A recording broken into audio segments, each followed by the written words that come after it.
Một trong những cái việc mà có thể nói là ám ảnh và đáng sợ nhất của rất là nhiều người Việt khi mà sinh sống và làm việc ở bên nước Đức, đó là việc giải quyết thư từ bảo hiểm này, thư từ cơ quan thuế này, thư từ sở ngoại kiều này, vân vân. Và còn đáng sợ hơn nữa là vào một ngày đẹp trời nào đó, tự nhiên chúng ta nhận được một chiếc thư đòi nợ mà trong đó cái khoản tiền cả gốc cả lãi nó lên tới vài ngàn euro. Thậm chí là có những cái thư mà nó còn viết ở trong đó định sẵn một cái ngày mà nếu như chúng ta mà không trả cái khoản tiền đó đúng hạn ấy, thì người ta sẽ đến để tịch thu tài sản của chúng ta. Những cái trường hợp mà nghe có vẻ hy hữu như thế này nó lại đang xảy ra rất là thường xuyên ở trên đất nước Đức. Và trong những cái trường hợp như thế này, nó đã gây ra hoang mang cho những người mà nhận được những cái chiếc thư đòi nợ như thế này. Vậy thì trong những cái trường hợp như thế này, chúng ta cần phải xử lý như thế nào? Thì hãy cùng nhau theo dõi trong video ngày hôm nay nhé. Hi, xin chào mọi người, chào mừng mọi người đã quay trở lại với kênh video của mình ngày hôm nay. Trên tay của mình bây giờ đang cầm một chiếc Mahnung mà mình vừa mới nhận được tuần này từ Finanzamt,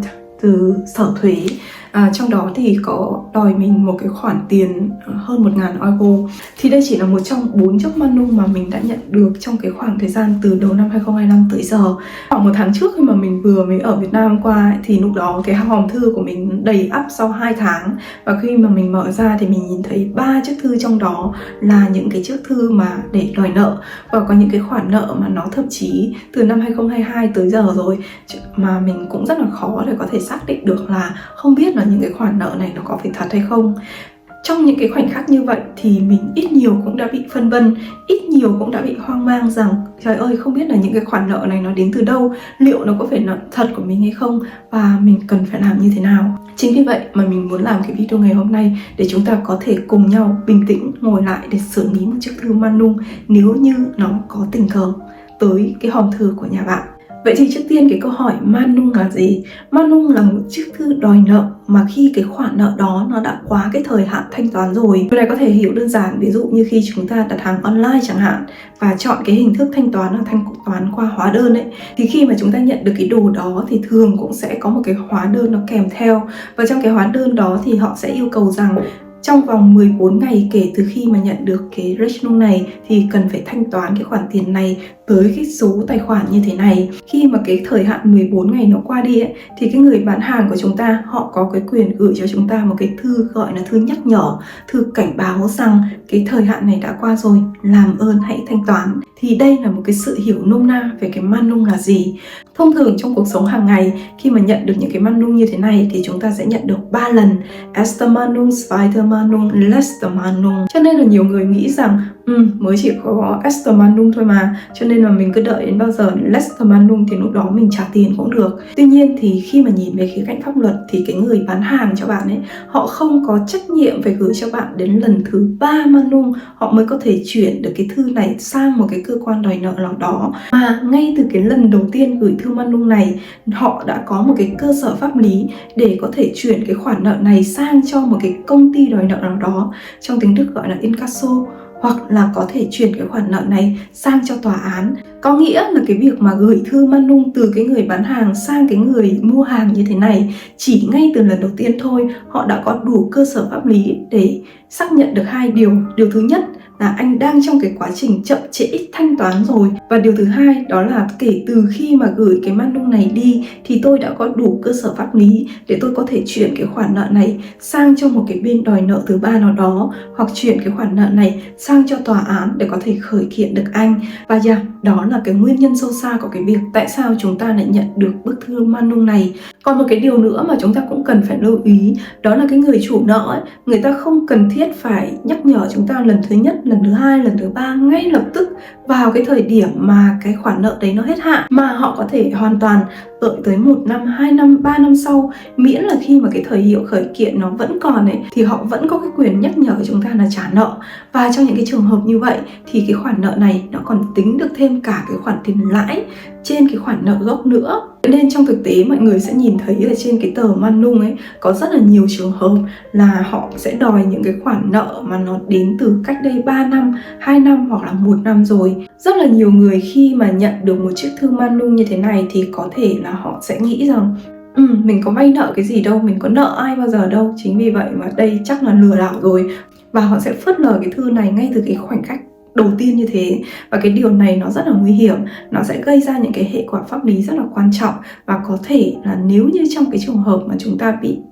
quên hoặc là bị lỗi gì đó ấy, thì những cái trường hợp như vậy chúng ta sẽ phải đối mặt với những cái hệ quả pháp lý. Ví dụ như là phải trả thêm cái khoản tiền tòa án, trả thêm khoản tiền luật sư vân vân. Cho nên là cái việc mà phớt lờ một chiếc thư man nung như thế này ngay từ cái khoảnh khắc đầu tiên là một cái điều mà hoàn toàn các bạn cần phải tránh. Vậy thì chúng ta sẽ phải làm gì khi mà chúng ta nhận được những cái khoản man nung như thế này? Thì cái điều đầu tiên mà chúng ta cần phải làm đó là xác minh cái danh tính của cái người mà gửi cái man nung này. Trong trường hợp của mình, khi mà mình nhận được cái lá thư này thì trên đó đã hiện lên là Finanzamt, có nghĩa là cơ quan thuế, sở thuế này, thì nó đã là một cái điều khá là rõ ràng rồi. Tuy nhiên trên thực tế thì cái việc nhận cái lá thư man nung này nó có thể đến từ những cái cơ quan khác nhau. Nó có thể đến từ chính những cái người, những cái chủ shop, những người mà bán hàng cho các bạn, hoặc là từ một cái công ty nào đó mà các bạn đã từng mua hàng. Nó cũng có thể đến từ một cái bên đòi nợ thứ ba nào đó. Nó có thể đến từ tòa án, vân vân. Và trong những cái trường hợp như thế này, cái việc mà chúng ta cần phải làm là chúng ta phải lên mạng để Google, để search xem là cái công ty, cái người mà gửi thư cho chúng ta là ai. Và rất là quan trọng, nếu như mà cái người gửi thư đấy là những cái cơ quan hành chính ấy, thì một trong những cái việc quan trọng nữa mà chúng ta cần phải xác minh là những cái thông tin trên này nó có khớp và nó có đúng với cái tài khoản ở dưới mà họ yêu cầu hay không. Điều này nó đã được cảnh báo rất là nhiều từ Finanzamt, từ những tòa án, rằng trong những cái trường hợp mà mọi người nhận được man nung như thế này thì chỉ được phép gửi tiền, chuyển tiền vào một cái tài khoản chính thức nào đó mà thôi. Có nghĩa là có những cái trường hợp nó có thể xảy ra là những trường hợp mạo danh.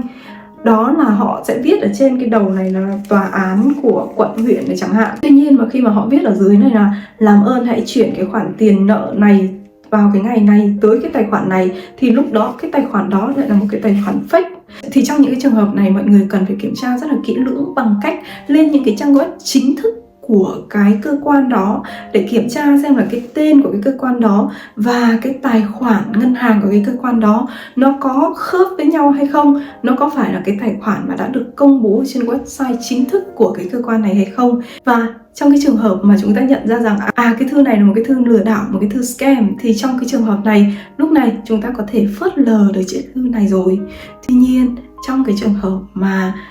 sau khi mà xác minh xong danh tính mà chúng ta vẫn thấy được rằng không, cái thư này có vẻ là nghiêm trọng đấy, cái người mà gửi thư cho chúng ta ấy đúng là cơ quan sở thuế đấy, đúng là tòa án đấy, thì lúc này chúng ta cần phải bước sang cái bước thứ hai, đó là kiểm tra cái tính xác thực của cái khoản nợ mà họ đã ghi ra trong cái bức thư này. Thông thường trong một cái bức thư, nếu như cái bức thư đó nó mà đến từ một cái cơ quan đòi nợ nào đó ấy, thì nó sẽ hiện ra 3 cái khoản tiền được liệt kê ra ở trong cái khoản này. Đó là cái khoản Hauptforderung là cái khoản nợ chính. Cái thứ hai đó là cái Zinsen là cái khoản lãi. Và cái khoản thứ ba nữa là cái khoản tiền mà gọi là cái khoản tiền để xử lý hồ sơ. Để xác định được rằng cái khoản nợ này có phải là thật hay không thì chúng ta cần phải tập trung vào cái khoản tiền nợ gốc ấy, cái Hauptforderung ấy. Thì trong cái khoản tiền đó, bình thường ở phía cột bên phải ấy, họ sẽ ghi là cái khoản nợ này nó đến từ đâu. Nó có thể đến từ một cái hợp đồng nào đó, nó có thể đến từ một cái dịch vụ nào đó. Và bên cạnh đó thì nó cũng sẽ có một cái thông tin về cái thời gian mà cái khoản nợ này nó phát sinh. Ví dụ như 2 năm trước, vào năm 2023 chẳng hạn, khoản nợ là 500 euro và cái khoản nợ này phát sinh từ một cái dịch vụ y tế nào đó, thì lúc đó chúng ta có thể hiểu được một cách nôm na rằng vào năm 2023 này, tháng 11 này,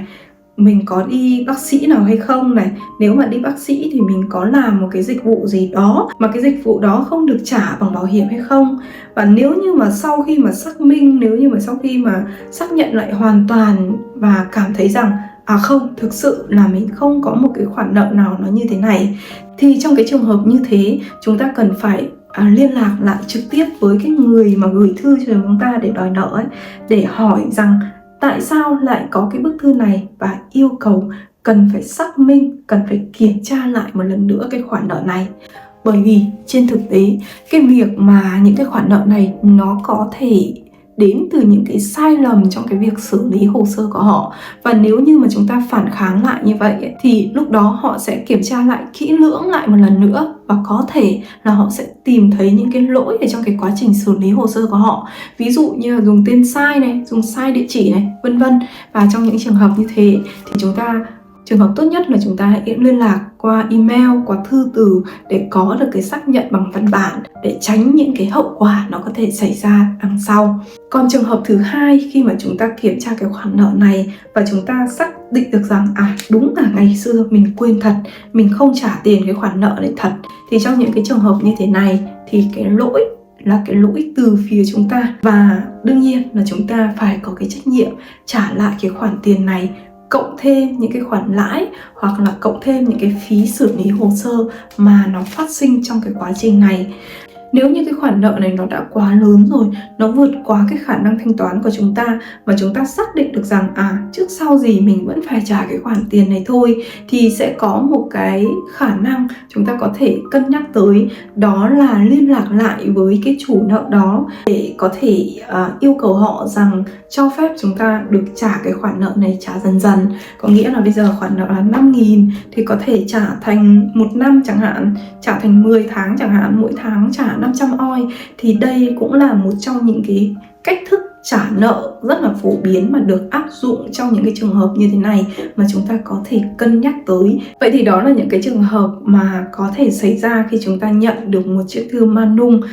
Cái việc mà nhận được một chiếc Manung như thế này thực ra nó sẽ không phải là cái gì mà quá đáng sợ nếu như chúng ta bình tĩnh ngồi lại để có thể giải quyết được vấn đề. Tất nhiên là mình mong rằng chúng ta sẽ không bao giờ phải nhận được những chiếc lá thư Manung như thế này. Tuy nhiên thì trong thực tế, nếu như những chiếc thư này nó có hiện hữu ở trong cái hòm thư của chúng ta thì hãy đừng có quá hoang mang mà hãy bình tĩnh để xử lý chúng một cách đúng đắn nhé. Ok, cảm ơn mọi người đã quan tâm theo dõi và hẹn gặp lại trong video lần sau. Bye!